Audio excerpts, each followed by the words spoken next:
Assalamualaikum, selamat malam. Barusan tadi saya melihat videonya Kiai Said Akhil Siraj berbicara. Jika NU bersatu, maka 65% masalah di Indonesia ini tuntas. Saya jawab, benar. Tapi, bagaimana caranya? Menyatukannya tuh nggak semudah itu. Apalagi di NU ini banyak juga kepentingan personal. Kepentingan partai juga pasti ada. Berusahalah, di dalam juga ada. Namanya manusia.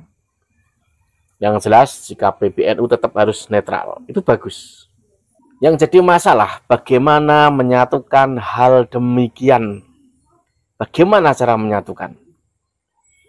Selama ini kita kan tahu, kata-kata NU cukup ada di mana-mana. Di semua partai bahkan kalau bisa. Tapi, jika untuk kemajuan NU, misalkan lebih kepada kepentingan organisasi, itu ya NU harus ada partai politik. Minimal punya partai politik. Pertama ini, partai yang dekat, partai yang bisa dianggap ini anaknya NU, PKB, P3. Kalau seperti lain-lainnya ada NU apa itu udah hilang itu. Yang susah itu menyatukan jalur karena sakit hati soal politik. Itu susah. Dan satu-satunya cara buat partai baru. Satu-satunya cara harus ada tokoh NU yang buat partai baru yang bisa diterima dari berbagai macam sudut politik, pokoknya di luar konteks sakit hati karena politik. Di situ harusnya. Kalau untuk sekarang nggak bisa. Nggak bisa untuk sekarang. Kalau misalkan nanti setelah 2024, 2025 atau berapa nanti setelah pemilu nanti, itu kemungkinan bisa. Makanya saya berpikir, kenapa Gus Yahya Stakuf berbicara seperti itu? NU harus netral. Karena apa? Itu tidak berpengaruh kepada NU yang lain. Misalkan Gus Yahya buat partai, untuk saat ini ya, saya yakin juga sulit. Sulit. Karena pasti ada apa? Ada sisi oknum-oknum orang. Satu, yang tidak suka NU.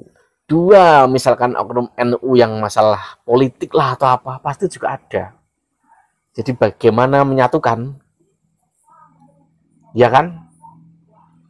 Jalan satu-satunya itu tadi buat partai baru yang diisi dari orang-orang berbagai macam kubu. Intinya orang NU. Kalau orang NU sendiri, kalau PBNU sendiri ya tetap bagus yang netral. Dengan jalan partai baru. Apakah bisa? Bisa. Tapi untuk saat ini nggak bisa. Mungkin ada yang berpikir, anaknya Gus Dur kenapa nggak bisa buat partai? Kenapa susah sekali buat partai? Jawabannya di pikiran kalian tahu. Kalau dulu misalkan ada si A, si B, si C di partai A, di partai B, partai C, macam-macam di banyak partai, itu tidak signifikan untuk NU, tidak signifikan. Tapi secara pendidikan, secara kepentingan budaya politik, kekuatan bargaining politik itu lemah. Sistem yang jalan di negara ini bisa sangat menguntungkan NU jika NU dipandang menguntungkan penguasa. Yaitu yang terjadi, ya nggak masalah juga demi NKRI. Dan pada di luar nggak ngapa-ngapain. Ya memang harus terjun ke dalam. Kalau NU tentu nggak pakai politik langsung. Yaitu tadi, kalau bisa, ini saya dari orang NU yang bawah, NU membuat partai baru. Partai baru. Loh, di sana ada partai PKB, P3 ya nggak masalah. Sebelah partainya juga banyak. Bahkan kaum demo saja itu. Kalau tercatat di dalam demo itu banyak sekali nama ormasnya itu. Padahal isinya cuma berapa orang. Ini ibaratnya pakai taktik apa? Taktik menjaring. Makanya yang terjadi saat ini, pilpres saat ini, yang mencolok cuma 3. Ya kan? Kubu Prabowo, kubu Anies, kubu yang belum ketahuan kemungkinan Ganjar Pranowo. Kenapa 2 ini ada menonjol? Kenapa yang 2 ini menonjol? Padahal pemenang itu kan jelas kubunya pro Jokowi, PDIP kan segitu. Kenapa yang muncul Ganjar Pranowo saja? Itu loh, keuntungan bermain jaring. Ini dia, bisa dibilang apa ya, pidatonya Kiai Said. Silahkan. Ya Allah, kami mohon bangsa Indonesia ini semuanya diberi rahmat, aman, tetap bersatu utuh, tidak pecah karena sebab pilpres, tidak pecah karena sebab pilihan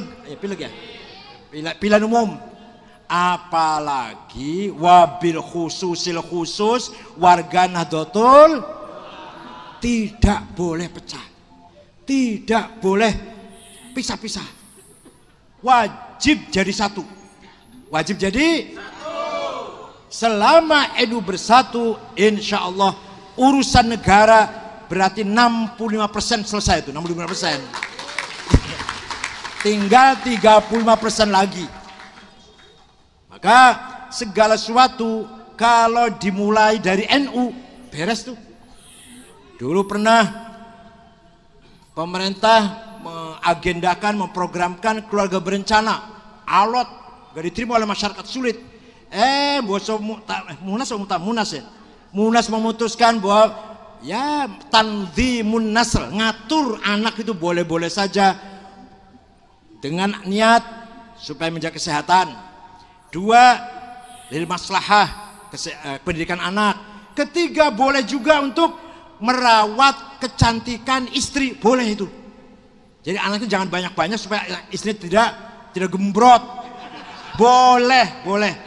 Yang tidak boleh takut, karena takut ngasih makan, takut melarat. Kalau anaknya banyak takut melarat, ini yang nggak boleh. Ini nggak boleh. Khosyat imlaq, khosyatul faqr, nggak boleh. Tapi kalau keluarga berencana, 1, untuk kesehatan, 2, kemaslahatan keluarga, 3, menjaga supaya istri tetap seksi. Boleh. Nah, baru setelah Munas Ulama memutuskan itu, program keluarga berencana jalan. Ketika pemerintah menggalakkan perbankan, ada BPR, ada bank-bank swasta, kiai-kiai masih nolak, masyarakat Islam masih ragu-ragu. Ini bunga bank ini halal apa haram? Masih banyak mengatakan haram. Begitu muktamar NU di Krapyak, para kiai memutuskan bahwa bunga bank itu jatuhnya syubhat. Halal banget ya tidak, haram banget ya tidak, jatuhnya halal.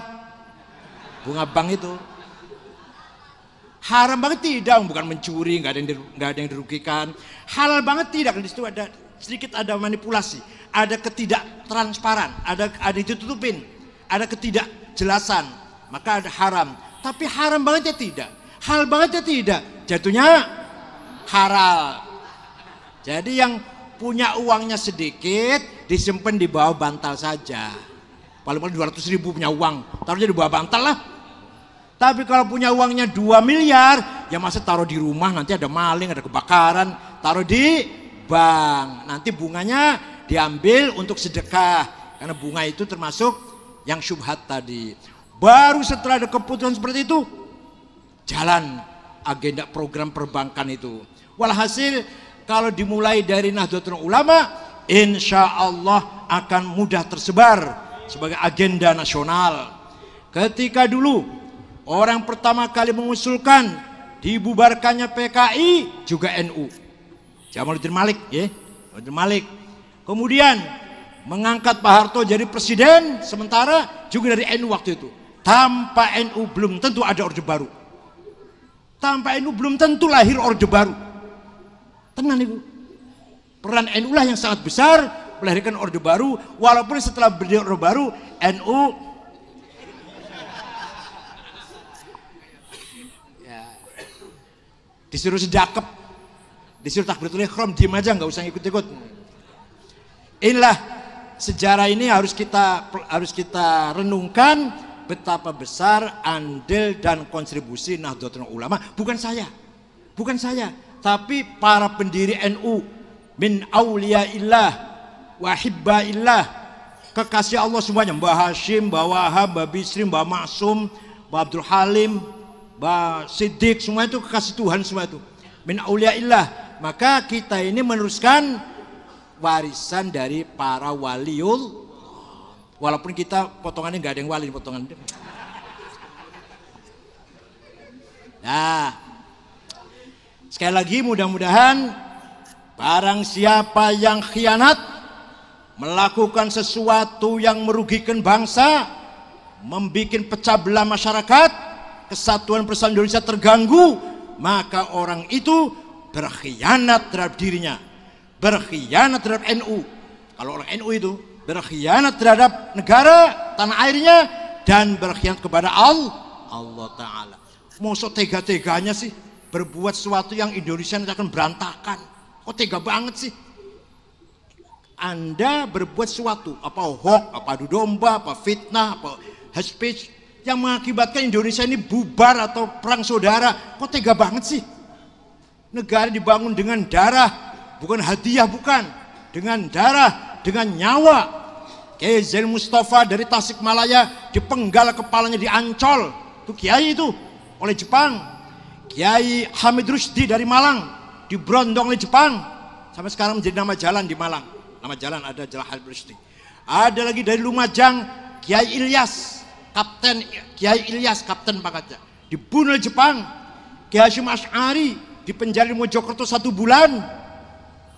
Keluar dari penjara, tangan kanannya nggak bisa bergerak, ditemani oleh santri dari Cirebon, bukan dari Jawa Timur, yang namanya Kang Solihin, namanya Kang Solihin, ya Kiai Solihin dari Babakan Ciwaringin. Yaitu waktu itu nemani Kiai Hasyim sama-sama di penjara karena Mbah Hasyim menolak sujud ke timur, menolak hormat ke arah timur. Apa namanya bahasa Jepang itu? Nah itu menolak itu. Terus sampai digebukin di penjara, ditemani oleh santri dari yang keras santri dari namanya Kiai Solihin atau Kang Solihin. Dah.